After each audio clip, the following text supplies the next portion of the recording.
talk about language-based learning disabilities? That's a really great question. And it's a great question because 30 or 40 years ago, as people began to realize bright, capable kids were really struggling to learn and wanted to know why, they began to look at these students closer and try to get a more detailed picture of what was going on. 30 or 40 years ago, we just had really a large group of kids. We called them kids with learning disabilities.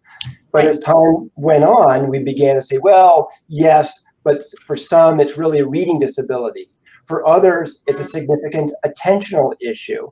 Or for others, a processing disorder. Or for others still, it's really some slowly emerging communication skills, language skills, even social skills. And we began to develop lots of subtypes, which in many respects is good. We want to have a more detailed picture. So subtypes are good. However, almost all learning and behavioral differences co-occur with something else. For example, about 20% of all children who have a primary diagnosis of ADHD also have a secondary diagnosis of a specific learning disability in the area of reading or dyslexia. And interestingly, about 20% of all children who are diagnosed as having a specific learning disability in the area of reading or dyslexia can also be identified as having ADHD. We know other issues, for example, autism and ADHD co-occur very, very frequently. So it's important for us to realize if there has been an identified learning challenge, invariably there's going to be some other issues. Now, Peggy, I see you put up a Venn diagram that's in my book. Is it possible to make it larger for your viewers? Could it be the whole screen? We can take the two of us off and we'll just talk and... Sure, that might be helpful. Okay, so we're going to turn cameras off on both of us, but yet our audio should still be here. I can hear you, and I think that seems pretty good. There we go. Okay. Great. So in this Venn diagram, this is in my book. Yeah. You can see how things such as dyslexia, or a reading disability, or dysgraphia, the writing version of dyslexia, or dyscalculia, which is a math form of dyslexia, how they co-occur with ADHD and executive functioning delays. Yes. And how dyslexia and ADHD also co-occur with auditory and visual processing delays.